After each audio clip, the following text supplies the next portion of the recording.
मैं गांधी की तरह इस कानून को फाड़ता हूं। ये अनकॉन्स्टिट्यूशनल है सर। इस देश में झगड़े पैदा करने का काम बीजेपी करना चाहती है। अगर किसी मंदिर के लिए जमीन खरीदनी है तो जमीन की मालिकी किसकी है वो हमारे देश में कौन तय करता है? सबको मालूम है, कलेक्टर करता है सर। तो अगर वक्फ की भूमि जो वक्फ कर रहा है उसकी है या नहीं है, इसकी जांच कलेक्टर करे तो इसमें आपत्ति क्या है? ये हमारा स्पष्ट सिद्धांत है भारतीय जनता पार्टी की, मोदी सरकार का, कि वोट बैंक के लिए हम कोई कानून नहीं लाएंगे। ವಕ್ಫ್ ಮಸೂದೆ ದೇಶದಾದ್ಯಂತ ಸಂಚಲನವನ್ನ ಸೃಷ್ಟಿ ಮಾಡಿದ್ದು ಬಿಜೆಪಿ ನೇತೃತ್ವದ ಎನ್ಡಿಎ ಸರ್ಕಾರ ಹಾಗೆ ವಿರೋಧ ಪಕ್ಷಗಳ ನಡುವೆ ಕಿಚ್ಚು ಹೊತ್ತುಕೊಂಡಿದೆ. ಸಂಸತ್ನಲ್ಲಿ ಬಿಲ್ ಮಂಡನೆಯಾದ ನಂತರ ಭಾರೀ ದೊಡ್ಡ ಕೋಲಾಹಲ ಸೃಷ್ಟಿಯಾಗಿತ್ತು. ಈ ಸಮಯದಲ್ಲಿ ವಿರೋಧ ಪಕ್ಷಗಳ ನಾಯಕರಿಗೆ ಉತ್ತರ ನೀಡಿದಂತಹ ಕೇಂದ್ರ ಗೃಹ ಸಚಿವ ಅಮಿತ್ ಶಾ ಅವರು ವಕ್ಫ್ ಮಸೂದೆ ಕುರಿತು ಉತ್ತರ ನೀಡುತ್ತಾ ವಿಪಕ್ಷ ನಾಯಕರ ವಿರುದ್ಧ ಹರಿಹಾಯ್ದರು. ವಕ್ಫ್ ಮಸೂದೆ ಮೂಲಕ ಮುಸ್ಲಿಮೇತರ ಸದಸ್ಯರು ಕೂಡ ಹಸ್ತಕ್ಷೇಪ ಮಾಡಬಹುದು ಎಂಬ ಆರೋಪಕ್ಕೆ ಉತ್ತರ ನೀಡಿದ ಗೃಹ ಸಚಿವ ಅಮಿತ್ ಶಾ ಅವರು ವಕ್ಫ್ ಆಸ್ತಿಯನ್ನು ತಪ್ಪಾಗಿ ಮಾರಾಟ ಮಾಡುವವರ ವಿರುದ್ಧ ಕ್ರಮವನ್ನು ಕೈಗೊಳ್ಳೋದು ವಕ್ಫ್ ಬೋರ್ಡ್ ಹಾಗೂ ವಕ್ಫ್ ಕೌನ್ಸಿಲ್ ಕೆಲಸವಾಗಿದೆ ಅಂತ ಅಂದರು. ಈ ಹಿನ್ನೆಲೆಯಲ್ಲಿ ವಕ್ಫ್ ಕಾನೂನಿನ ಅಡಿ ಯಾರಾದರೂ ದಾನ ಮಾಡಿದ ಆಸ್ತಿಯ ಆಡಳಿತ ಮಾತ್ರ ಮುಸ್ಲಿಮೇತರ ಸದಸ್ಯರು ನೋಡಿಕೊಳ್ತಾರೆ. ಆದರೆ ಧಾರ್ಮಿಕ ವ್ಯವಹಾರಗಳ ನಿರ್ವಹಣೆಯನ್ನ ಮಾಡುವಲ್ಲಿ ಮುಸ್ಲಿಮೇತರ ಸದಸ್ಯರ ಹಸ್ತಕ್ಷೇಪ ಇರೋದಿಲ್ಲ ಅಂತ ಹೇಳಿ ಸ್ಪಷ್ಟನೆಯನ್ನು ಪಡಿಸಿದ್ದಾರೆ. ಏನೋ ವಿರೋಧ ಪಕ್ಷಗಳಿಂದ ಭರ್ಜರಿ ವಾರ್. ಹೌದು, ವಕ್ಫ್ ಮಸೂದೆ ವಿಚಾರ ಪ್ರಸ್ತಾಪ ಆದ ನಂತರ ದೇಶದಲ್ಲಿ ದೊಡ್ಡ ಕೋಲಾಹಲ ಎದ್ದಿತ್ತು. ಅಲ್ಲದೆ ಎನ್ಡಿಎ ಹಾಗೆ ವಿರೋಧ ಪಕ್ಷಗಳ ನಡುವೆ ಈ ವಿಚಾರವಾಗಿ ಯುದ್ಧ ಶುರುವಾಗಿತ್ತು. ಇನ್ನು ಲೋಕಸಭೆಯಲ್ಲಿ ವಕ್ಫ್ ಬಿಲ್ ಬಗ್ಗೆ ಮಾತನಾಡಿದ ಕೇಂದ್ರ ಗೃಹ ಸಚಿವರು ವಿಪಕ್ಷ ನಾಯಕರ ವಿರುದ್ಧ ಹರಿಹಾಯ್ದರು. ಅಲ್ಲದೆ ಬಿಲ್ ಬಗ್ಗೆ ವಿವರವಾದ ಮಾಹಿತಿಯನ್ನು ನೀಡ್ತಾ ಇದೇ ವೇಳೆ ವಿರೋಧ ಪಕ್ಷಗಳ ಆರೋಪವನ್ನ ಪ್ರಸ್ತಾಪಿಸಿದರು. मान्यवर, ये कह रहे कलेक्टर क्यों रखा है? मुझे एक बात बताओ भाई, जो बता सकते हैं। अगर किसी मंदिर के लिए जमीन खरीदनी है तो जमीन की मालिकी किसकी है वो हमारे देश में कौन तय करता है? सबको मालूम है, कलेक्टर करता है सर। रेवेन्यू ऑफिसर वही है। तो अगर वक्फ की भूमि जो वक्फ कर रहा है उसकी है या नहीं है, इसकी जांच कलेक्टर करे तो इसमें आपत्ति क्या है? वक्फ तो दान है भाई, और दान अपनी संपत्ति का किया जा सकता है, किसी और की संपत्ति का नहीं किया जा सकता। गांव में कोई बेचारा अमेरिका गया है 4 महीने पढ़ने के लिए, घूमने के लिए, आता है तो कि वक्फ घोषित हो गया। कोई कारोबार करने के लिए दिल्ली आया, आता है तो कि वक्फ घोषित हो गया।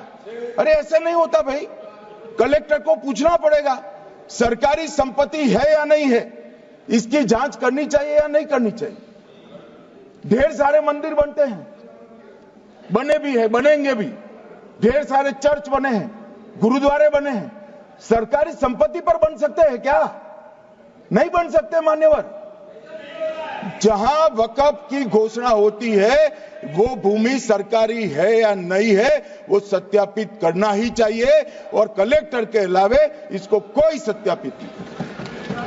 मान्यवर, इन्होंने मैंने पहले भी बताया मान्यवर, कोर्ट को भी रास्ते से निकाल दिया। मैं बाद में बात करता हूं मान्यवर, ये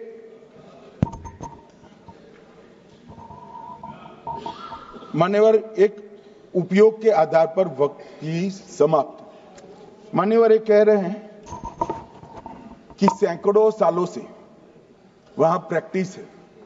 अब वो तो वक्फ रजिस्टर हो गया, आपने घोषित कर दिया, वक्फ में रजिस्टर भी हो गए, अब इसका सवाल नहीं है। मगर सैकड़ों साल की प्रैक्टिस, मुगलों के समय की प्रैक्टिस आज घोषित की जा सकती है क्या? अगर वहां नमाज पढ़ रहे हैं तो लोग देखते होंगे, कब्रिस्तान होगा लोग देखते होंगे, दरगाह होगी तो लोग देखते होंगे, और घोषित भी हो चुका होगा, रजिस्टर भी हो चुका होगा। अब अगर आप वक्फ घोषित करना है तो उसको ऐसे नहीं कर सकते मान्यवर, अधिकृत करना चाहिए। मान्यवर, जो दूसरा सुधार लेकर आए किरण जी, वो ही है कि धारा 36 में वक्फ संपत्तियों को बिना किसी स्पष्ट प्रक्रिया से, मालिकी की प्रक्रिया से पंजीकृत नहीं किया जा सकता।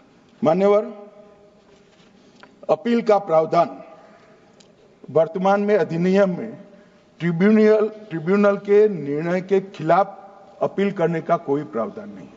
ये दृष्टिभ्रम खड़ा कर रहे थे गोगाई जी कि हाईकोर्ट में जा सकते।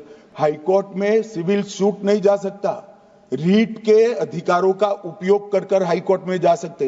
सिविल सूट में ज्यादा प्रोटेक्शन मिलता है मूल मालिक को।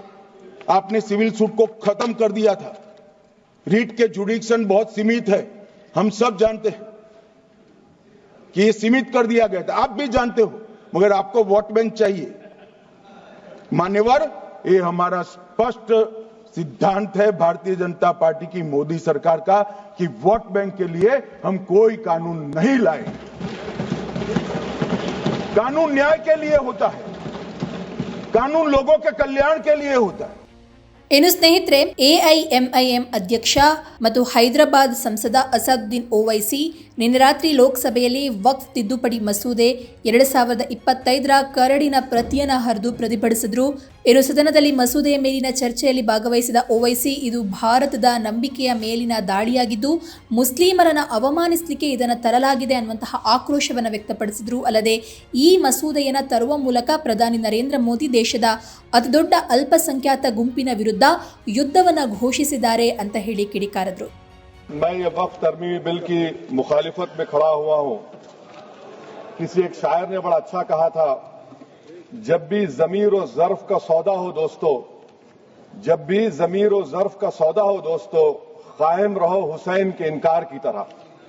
सर, ये वक्फ तरमीमी बिल भारत के गयूर मुसलमानों के ईमान पर, इबादत पर एक हमला है। नरेंद्र मोदी की हुकूमत ने इस मुल्क की सबसे बड़ी अक़लियत के खिलाफ एक ऐलान जंग कर दिया।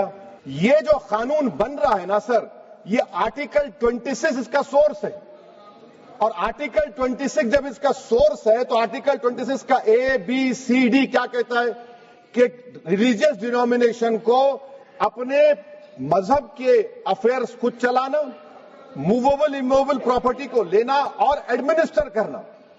जब हिंदू धर्म को, बौद्ध धर्म को, सिखों को यह राइट दिया गया है, तो आप कैसे मुसलमानों से छीन रहे हैं? तो ये आर्टिकल 26 का ग्रेव वायलेशन है। अच्छा, अगर कोई क्रिश्चियन हिंदू धर्म कबूल करता है तो क्या वो मंदिर को नहीं दे सकता प्रॉपर्टी? फिर भारत के संविधान में आर्टिकल 300 क्यों है सर? राइट टू इक्वालिटी क्यों है? फ्रीडम ऑफ रिलीजन क्यों है? अफ्रीका में सफेद फार्म अफ्रीका के कानून को महात्मा गांधी ने कहा था कि ये मेरा कॉन्शियंस इसको मानता नहीं है, मैं इस कानून को कबूल नहीं करता हूं। तो महात्मा गांधी ने क्या किया? उन्होंने उस कानून को फाड़ दिया। तो मैं गांधी की तरह इस कानून को फाड़ता हूं। ये अनकॉन्स्टिट्यूशनल है सर। इस देश में झगड़े पैदा करने का काम बीजेपी करना चाहती है मस्जिद और मंदिर के नाम पर। इसीलिए मैं इसका कंडेम करता हूं और मैं आपसे गुजारिश करता हूं कि मैंने अपने 10 अमेंडमेंट दी है, आप इसको कबूल करिए सर, मुझे बोलने का मौका दीजिए और उस पर डिवीजन का मैं डिमांड भी करूंगा। Thank you sir.